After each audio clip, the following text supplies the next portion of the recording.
தமிழ்நாடு அரசு பணியாளர் தேர்வாணையம் அப்படின்னு சொல்லக்கூடிய ஒரு அமைப்பு அரசு பணிக்கான தேர்வாளர்களை தேர்ந்தெடுத்துக் கொண்டிருக்கின்ற மாபெரும் பணியில் ஈடுபட்டுக் கொண்டிருக்கிறது. நம்ம டிஎன்பிஎஸ்சி எக்ஸாம் அப்படின்னு சார் சொன்ன மாதிரிலாம் பார்த்தீங்கன்னா எக்ஸாம் போறோம் அப்படின்னு சொன்னா அந்த எக்ஸாமுக்கு முன்னாடி யார் அந்த எக்ஸாம் நடத்துறாங்க அப்படின்றத பத்தி தெரிஞ்சுக்க வேண்டிய அவசியம். ரொம்ப சிம்பிள். டிஎன்பிஎஸ்சி எக்ஸாம் நடத்துறாங்கன்னா முதல்ல டிஎன்பிஎஸ்சி யார் அப்படின்னு தெரிஞ்சுக்கணும். ஏன்னா அப்பதான் அவங்க எக்ஸாம் நடத்துறாங்க, நான் என்ன மாதிரி எக்ஸாம் நடத்துவாங்க தெரியும். ஏன்னா நான் அரசு அதிகாரி ஆகுது அப்படின்ற முடிவெடுத்து அடியெடுத்து வைக்கிறீங்க. அப்படி அடியெடுத்து வச்சிருக்கிற நீங்க எந்த பாதையில் பயணம் பண்ணணும், எப்படி பண்ணணும் அப்படின்னு முயற்சி பண்ணணும். தமிழ்நாடு அரசு பணியாளர் தேர்வாணையம் 1924 வருஷம் இங்க சென்னையில் ஆரம்பிக்கப்பட்டது. இன்னொரு கூடுதல் தகவல், இந்தியாவிலேயே முதலாக ஆரம்பிக்கப்பட்ட தேர்வாணையம் நம்முடைய மாநிலத்தை சேர்ந்ததுதான். இந்தியாவுக்கே வழிகாட்டிய அந்த மாநிலம் நம்ம மாநிலம் தான். 1924 தேர்வாணையம் ஆரம்பிக்கப்பட்டு அதன் மூலமாக லட்சக்கணக்கான அரசு பணியாளர்கள் தேர்ந்தெடுக்கப்பட்டு அரசு பணிகள் அமர்த்தப்படுகிறார்கள். அவர்கள் நாட்டை இயக்கிக் கொண்டிருக்கிறார்கள். எல்லாருக்கும் இன்னைக்கு கனவு கவர்மெண்ட் ஜாப். பிரைவேட்ல எவ்வளவு லட்சக்கணக்கான ஜாப் இருக்குது, லட்சம் கிடைக்கிற ஜாப் இருக்குது. ஆனா அதெல்லாம் வேணாம், கவலை பேச்சாலும் கவர்மெண்ட் வேலையை வைக்கணும் அப்படின்னு சொல்லி கவர்மெண்ட் தான் வருவேன் அப்படின்னு சொல்லி அடம் வச்சு கவர்மெண்ட் பக்கம் வந்துட்டீங்க. சார் கவர்மெண்ட் பக்கம் வந்தாச்சு, கவர்மெண்ட் ஜாப் வாங்கணும், டிஎன்பிஎஸ்சி எக்ஸாம் எழுதணும்னா டிஎன்பிஎஸ்சி பல்வேறு போட்டித் தேர்வு நடத்திட்டு இருக்குது. குரூப் 1 நடத்துறாங்க, குரூப் 2 நடத்துறாங்க, 3, 4, 5, 6 up to 8 குரூப் வரைக்கும் எக்ஸாம் நடத்திட்டு இருக்காங்க. வேரியஸ் குவாலிஃபிகேஷன்ஸ் ஃபிக்ஸ் பண்றாங்க. ஆனா மினிமம் ஏஜ் என்ட்ரன்ஸ் லெவல் பாத்தீங்கன்னா 18 வயசு ஆனா தேர்வு எழுதலாம், 10ஆம் வகுப்பு முடிச்சாலே தேர்வு எழுதலாம். சில பேர் நான் டிகிரி முடிக்கலையே, ஏன்னா சகோதர சகோதரிகள் இவங்க எல்லாம் தெரியும். ஐ திங்க் பாலிடெக்னிக் ஸ்டூடெண்ட்ஸ் கூட இருக்கிறீங்க நினைக்கிறேன். ஆனா பாலிடெக்னிக் இருக்கிறவங்க ஃபீல் பண்ண வேண்டாம், டிகிரி முடிக்கலையே ஃபீல் பண்ண வேண்டாம். மினிமம் என்ட்ரன்ஸ் லெவல் பார்த்தீங்கன்னா 10th முடிச்சாலே ஒரு போட்டி தேர்வதற்கான டிஎன்பிஎஸ்சி தேர்வதற்கான வாய்ப்புகளை பணியாளர் தேர்வாணையம் உருவாக்கி கொடுத்துருக்காங்க. இந்த எக்ஸாம்ல எப்படி பார்க்க பேட்டர்ன் இருக்கு பாத்தீங்கன்னா குரூப் 1 குரூப் 2 தனித்தனியா பார்க்கலாம். கூட ஒட்டுமொத்தமா எப்படி பிரிக்கிறாங்க பாத்தீங்கன்னா 2 விதமா பிரிப்பாங்க. ஒன்னு லாங்குவேஜ், ரெண்டாவது ஜெனரல் அவேர்னஸ். லாங்குவேஜ் அப்படின்னு சொல்லும்போது உங்களுக்கு வாய்ப்பு கொடுக்கப்படுகிறது. என்ன வாய்ப்புன்னு கேட்டீங்கன்னா தமிழ் அல்லது ஆங்கிலம், இதுல ஏதாவது ஒன்று சூஸ் பண்ணிக்கலாம். You can choose either Tamil or English. Before applying itself, விண்ணப்பிப்பதற்கு முன்பாகவே நீங்க தேர்ந்தெடுக்கணும். நான் ஜெனரல் தமிழ் படிக்க போறேன், ஜெனரல் இங்கிலீஷ் படிக்க போறேன்னு முடிவு பண்ணணும். அதுல இருந்து பாத்தீங்கன்னா பொதுவாக 100 கேள்விகள் கேட்கிறாங்க, general Tamil or general English. அது எந்த மாதிரி லெவல்ல இருக்கு பாத்தீங்கன்னா எந்த எக்ஸாம் ஆனாலும் 10th லெவல் காட்டுறது இல்லை, 10th ஸ்டாண்டர்ட் லெவல்ல தான் இருக்குது. ரொம்ப ஈஸியா படிக்கக்கூடிய விஷயங்கள். நம்ம 6ஆம் கிளாஸ்ல இருந்து 10ஆம் கிளாஸ் வரைக்கும் படிச்சு படிக்காமையோ படிச்சோ மறந்து போன விஷயங்கள். பண்பு தொகைனா என்ன, இலக்கண குறிப்பு என்ன, திருவள்ளுவர் என்ன எழுதினாரு, மணிமேகனுடைய ஆசிரியர் யாரு, இது மாதிரி பாருங்க. இங்கிலீஷ் எடுத்தீங்கன்னா grammar, verb, noun, compound sentence என்ன, டெரஸ், degrees of comparison, errors, direct, indirect, இது மாதிரி இதெல்லாம் பாருங்க. லாங்குவேஜ்ல ரொம்ப சுலபமான கேள்விகள் கேட்கிறாங்க. ஜெனரல் அவேர்னஸ் வரும்போது 100 கேள்விகள் கேட்கிறாங்க. இந்த ஜெனரல் அவேர்னஸ் 100 பாத்தீங்கன்னா எப்படி பிரிக்கிறாங்கன்னா 75 + 25 எப்படி பிரிக்கிறாங்க. 25 பாத்தீங்கன்னா மேத்தமெட்டிக்ஸ், அரித்மெட்டிக், ஆப்டிட்யூட் அப்படின்னு சொல்ல முடியுது. இந்த மேத்ஸ் பாத்தீங்கன்னா நீங்க ஏதோ இன்ஜினியரிங்ல மேத்ஸ் படிக்கிற மாதிரி, ஆர்ட்ஸ் அண்ட் சயின்ஸ்ல மேத்ஸ் படிக்கிற மாதிரி டிஃபரன்ஷியல் கால்குலஸ் அப்படிலாம் போட்டு மண்டை பிடிக்க வேண்டிய அவசியம் இல்லை. சாதாரண கணக்கு, வட்டி கணக்கு, பர்சன்டேஜ், டைம் அண்ட் ஒர்க், ஆட்கள் நாட்கள், இது மாதிரி கணக்கு, சாதாரண கணக்கு. ஒரு 10ஆம் கிளாஸ் படிச்சவர் எப்படி கணக்கு போட தெரியுமோ அது மாதிரியான சாதாரண கணக்கு இருந்தா அந்த 25 கேள்விகளுக்கு கணக்கு கேட்கிறாங்க. ஆனா கணக்கு ஒன்றும் பெரிய விஷயமா நம்ம நினைச்சுக்க வேண்டிய அவசியம் நம்மளுக்கு கிடையாது.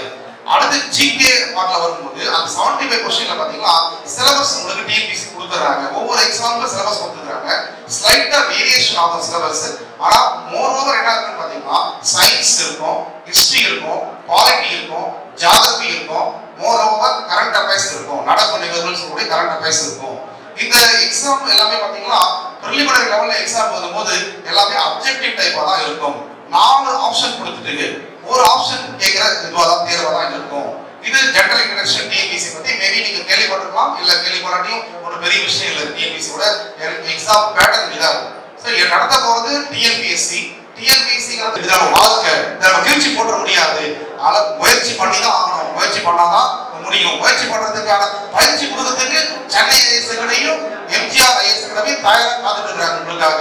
எனக்கு என்ன போன்ற ஏற்கனவே வேலை வாங்கினவங்க எங்க அனுபவத்தை சொல்லி நாங்க ஜெயிச்சதோட இப்படிலாம் போட்டோம் அப்படின்னு சொல்லி உங்களை ஜெயிக்க வைக்கிறதுக்காக நிறைய பேரும் காத்துட்டு இருக்கிறோம். அப்படி இருக்கும்போது உங்களுக்கு வாய்ப்பு தேடி வந்து நாட்டி கட்டும் இல்லைங்களா? வாய்ப்பு வந்து உங்களுக்கு வலுக்கட்டமா தட்டுது, வாங்க வாங்கன்னு சொல்லு. அந்த வாய்ப்பை இருந்தவன் குப்பி இருக்கை தூக்கி குச்சி பண்ணுறது அவசியமா இருக்குது. அதை விட்டு வேணாம், நீ வேற வீடு பாரு, எல்லாம் பத்தி சொல்ல பாரு, இல்ல இல்ல என்கிட்ட இல்ல நீ வேற வீடு பாருன்னு சொல்லிட்டீங்களா போனா வராது, போது போனா தங்காதுன்னு சொல்லுவாங்க.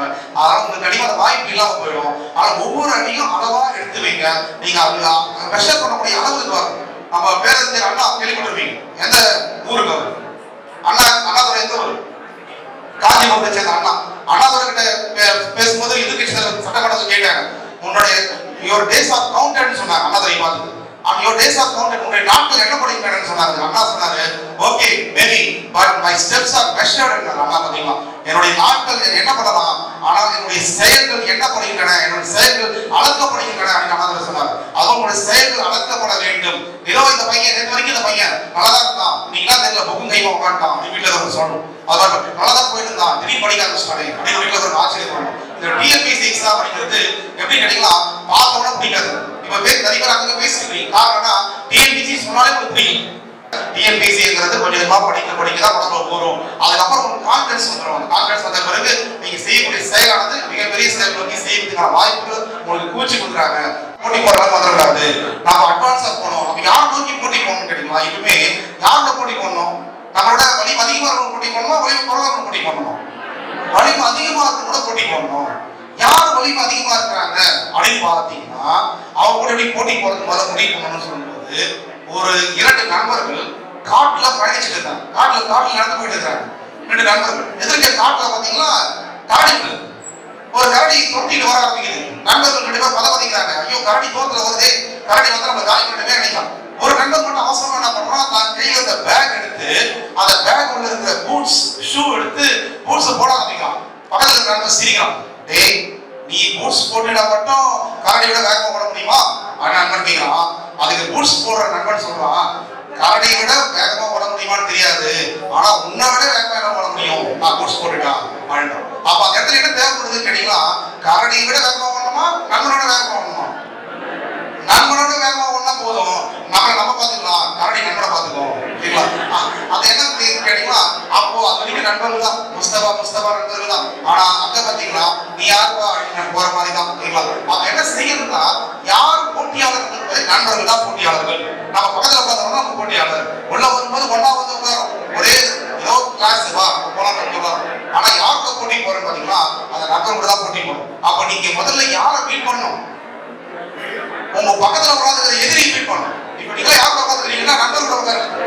உங்க பக்கத்துல இருக்கிற எதிரி ஓகேங்களா? உங்களுக்குள்ள எதிரியே கூப்பிடுறீங்க, எதிரியில கூப்பிட்டு வந்து உட்கார சொல்லி. அப்ப நீங்க யார் அடிக்க வேண்டியதுன்னு கேட்டா எதிரிகளை மீட் பண்ணணும். அப்போ நண்பர்களாகி அந்த மதிப்புக்குரிய எதிரியை நீங்க மீட் பண்ணாதான் என்ன பண்ண முடியும் கேட்டீங்களா? எப்போ உங்க நண்பரை காட்டி நீங்க ஒரு மார்க் அதிகமா வாங்குறீங்களோ ரைட்டு நம்ம பரவாயில்ல, நம்ம ஒருத்தரை விட நம்ம அதிகமா வாங்குறோம். அப்புறம் அந்த ரூம், அப்புறம் அந்த கிளாஸ், அப்புறம் அந்த ஊர், அப்புறம் மாவட்டம், அப்புறம் அந்த மாநிலத்திலேயே முதல் மனமா வரக்கூடிய வாய்ப்பு அப்பதான் கிடைக்கும். நம்ம போட்டி தேர்வுக்கு போக முடியல அதான் உண்டு. அப்ப என்ன செய்யணும் அப்படின்னா போட்டிக்கு போது எல்லாரும் எதிரியால பார்க்கணும். நான் எல்லாரும் சொல்லி பாருங்க நண்பர்களா பாருங்க, இல்ல எல்லாரும் எதிரியா பாருங்க. ஓகேங்களா? எதிர்க்கிறவங்க உள்ள எதிரி அது கூட பார்க்கணும். எல்லாரும் எதிரியா பார்க்கணும் ஒண்ணு. 2வது போட்டி தேர்வுல ஜெயிச்சு வரணும்னா எத்தனை மணி நேரம் படிக்கணும் அப்படின்னு பாத்தீங்கன்னா 4 மணி நேரம் படிக்கணும், 5 மணி நேரம் படிக்கணும். ரைட்டு. அதை எப்படி படிக்கணும்னா குவாலிட்டியா படிக்கணும். ஓகேங்களா? எத்தனை மணி நேரம் குவாலிட்டி கணக்கு கிடையாது. 5 மணி நேரம் படிச்சேன், 10 மணி நேரம் படிச்சேன். என்ன படிச்சேன்? பிசிக்ஸ் படிச்சேன். ஏன் பிசிக்ஸ் படிச்சேன்? எனக்கு ஃபேவரட் சப்ஜெக்ட். ஃபேவரட் சப்ஜெக்ட்ங்கிறதுக்கு காலையில ஆரம்பிச்சு சாயந்தரம் பிசிக்ஸ் படிச்சிருந்தா பிசிக்ஸ் அவ்வளவுதான். ஓகேங்களா? அதனால என்ன செய்யணும்னா சப்ஜெக்டை பிளான் பண்ணி டிவோட் பண்ணி சார் சொன்ன மாதிரி மேக்ஸ் இவ்வளோ, கரண்ட் அஃபேர்ஸ் இவ்வளோ அப்படின்னு டிவோட் பண்ணி படிக்கணும். எல்லாத்தையுமே பிளான் பண்ணி செய்யணும். உள்ள வந்துட்டீங்க டிஎன்பிஎஸ்சி லைன் வந்துட்டீங்க. டிஎன்பிஎஸ்சி படிக்கிறதுக்கு முடிவு பண்ணி வந்துட்ட பிறகு பேங்கிங்ஸ் தான் படிக்க முடிவு பண்ணதுக்கு பிறகு முன் வச்ச கால பின் வைக்க கூடாது. அது படிக்கிற வேலையை பிளான் பண்ணி செய்யணும். இப்பவே முடிவு பண்ணிக்கிங்க. அதை மாத்தி நம்ம வாழ்க்கைக்கு நம்ம படிச்சாகணும் அப்படின்னு முடிவு இருக்கணும். நம்ம கண்டிப்பா அதை படிச்சாகணும். அப்படி படிக்கும் போது என்ன செய்யணும் அப்படின்னு பாத்தீங்கன்னா பிளான் பண்ணிக்கிங்க. இன்னைக்கு இந்த சப்ஜெக்ட் எடுத்துக்கிறோம், அந்த சப்ஜெக்ட் எடுத்து முடிவு பண்ணுங்க. நியூஸ் பேப்பர் மறக்காம படிங்க. நியூஸ் பேப்பர் படிக்கிறது ஒரு பிளான்ல சேர்த்துங்க. ஒரு நாளைக்கு 2 hours உங்களுடைய வருமானத்துக்காக படிக்கிறீங்க. நிகழ்காலத்துக்காக காலைல ஃபுல்லா செலவு பண்றீங்க. ஆனா எதிர்காலத்துக்காக வருமானத்துக்காக இவ்வளவு நேரம் படிக்கணும்னு முடிவு பண்ணிக்கலாம். 2 hours இருக்கட்டும். இல்ல சார் 2 hours முடியாது, 1 hour இருக்கட்டும். அதுல கொஞ்ச நேரத்தை என்ன முடிவு பண்ணுங்கன்னா எக்ஸாம் பேப்பர் படிக்கிறதுக்காக அப்படி முடிவு பண்ணுங்க. இவ்வளவு நேரம் பேப்பர் படிக்கிறதுக்காக, இவ்வளவு நேரம் மேக்ஸ் படிக்கிறதுக்காக, இவ்வளவு நேரம் ஜெனரல் அவேர்னஸ் படிக்கிறதுக்காக அப்படி முடிவு பண்ணுங்க. இதை பிளான் பண்ணா இது சரியா வராது சார் அப்படின்னு பரவாயில்ல, முதல்ல பிளான் பண்ணுங்க. இன்னைக்கு இந்த கிளாஸ் முடிச்ச உடனே நீங்க செய்யற முதல் வேலை என்ன பண்ணுறீங்களா? பிளான் போடுறது தான் உங்களோட முதல் பிளான் ஆகும். நான் போய் பிளான் போட போறேன் அப்படின்றது உங்களோட முதல் பிளான் ஆகணும். ஏன்னா எதையுமே பிளான் பண்ணாம செய்யக்கூடாதுன்னு யார் சொல்லியிருக்கிறது? நம்முடைய பேரதுக்கு வடிவல் சொல்லியிருக்கிறாங்க. ஓகேங்களா? அதனால எதையுமே பிளான் பண்ணாம செய்யக்கூடாது. பிளான் பண்ணுங்க.